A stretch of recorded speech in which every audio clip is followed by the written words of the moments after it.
again. This is David with FrontPorchFamily.com. And I'm Whitney. And we are coming to you again from Carlton Landing on the beautiful shores of Lake Eufaula, Oklahoma. Yeah. Beautiful day. It's like 65 degrees. We have the front door open. It's January. Yeah. I just dated this video. So I have a couple of secret ingredients. I've sort of figured it out. And I love collard greens. I will put them, I store the food that we make a lot of times in these deli containers, which we can link to where we get them from on Amazon. They're awesome. Love them. They're amazing. And I will just go microwave one of those and I will drink this stuff. I love it because it's got bone broth in it, which is so good for you.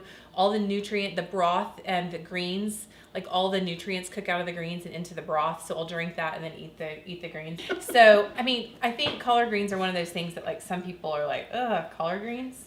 But when you cook them right, you love my collard greens, they taste right? so good, yes. It's all in the way that you make them. Right. And the more ham-malicious. So you have to, you need to start with sort of like a meat protein base, which some people do bacon.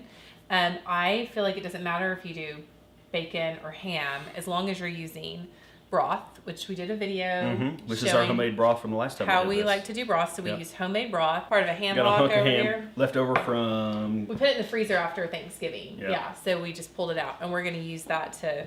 We're going to use this. We're going to like dump this in here, in this here pot at the last minute. And that's going to really just add a lot of flavor to the collard greens. It's going to be awesome. Okay, so I'm going to show you how I do this. Go for it. Are you ready? Start.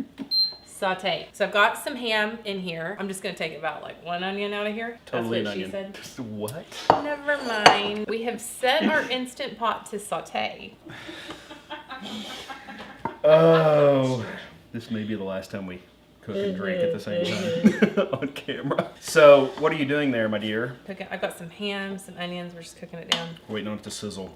Waiting on it to sizzle. How many? So you see, I'm kind of making a double batch. And ordinarily I would use 2 cloves of garlic per batch, but I've kind of got like 4 pounds going here. And it'll cook down. So let's do 4 cloves of garlic. Okay.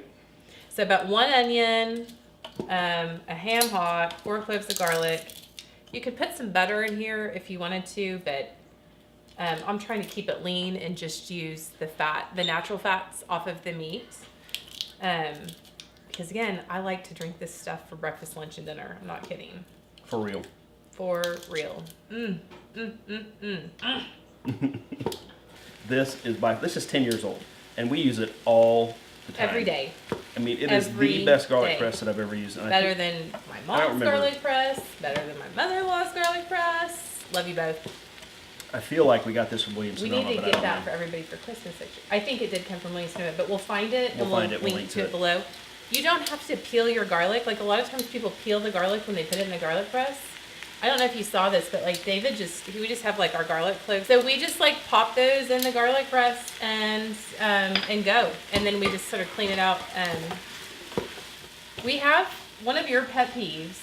You don't have very many, but one of them is when I leave the skins in the garlic press. This is the disagreement portion of this was like the beans and the chili video and the whatever else we have our little discussions about. So Whitney, that pile that I peeled off, she'll just leave it in there and leave it on the counter. And when it dries, it turns to cement.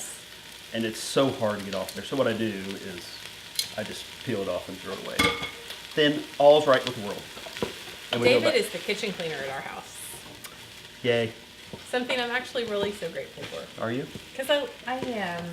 That's nice to hear. Yeah. Thank you. You're welcome. I appreciate it. So what's happening now? Okay, well, it's sizzling, it's sauteing, so I'm going to start adding the greens in bunches because we've got more than will fit in our Instant Pot here.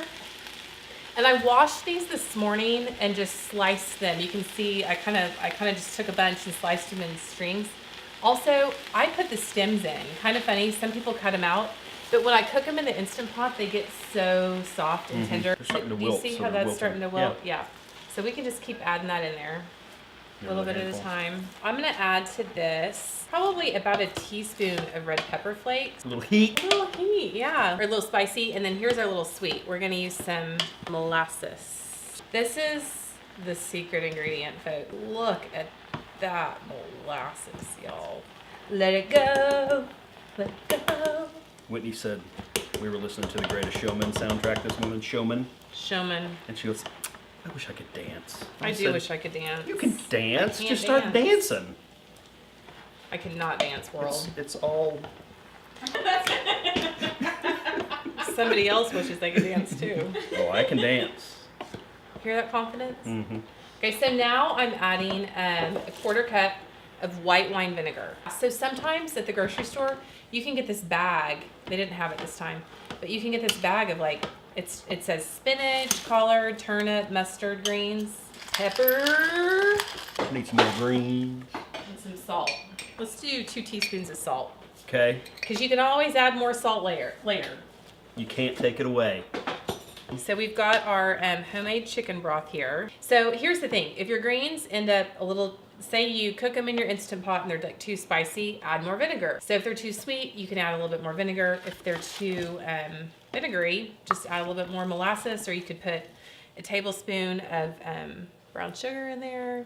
The secret, I think, to making these really good is the broth. So be sure you check out, we use homemade broth for everything. It's so good for your kids. Like we use all the leftover bones of a chicken or a turkey or even a ham, and we make broth out of it because the nutrients cook out of the bones and into the broth, and then we can use the broth to cook rice or spaghetti like we did or last stuff night. like that. So good. Or make a soup, and the kids will eat that, and so they're getting all those nutrients. I love the Instant Pot because I just don't worry about it. Like there's so much moisture going on in there, and then this thing is non-stick too.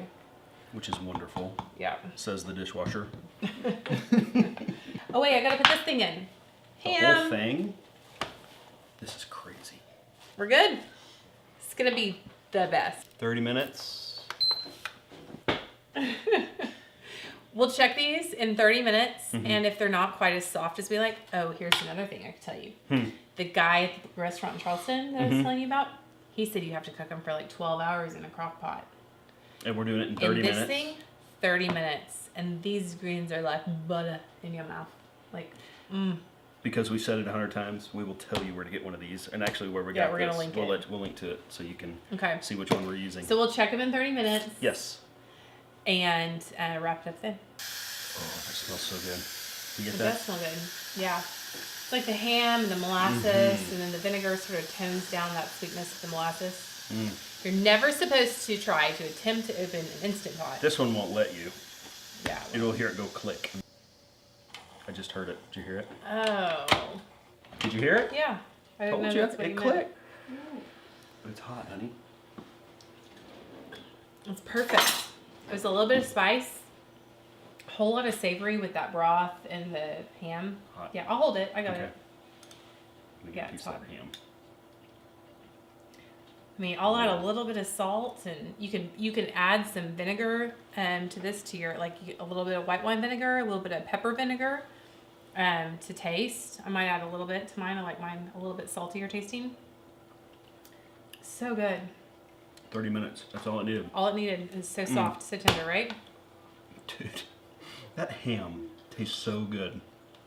With everything blended in there together. It's so good. Breakfast, lunch, and dinner, people. I'm telling Boom, you. pow, bang. There you go. Collard greens. Front porch family style. Nailed it. .com.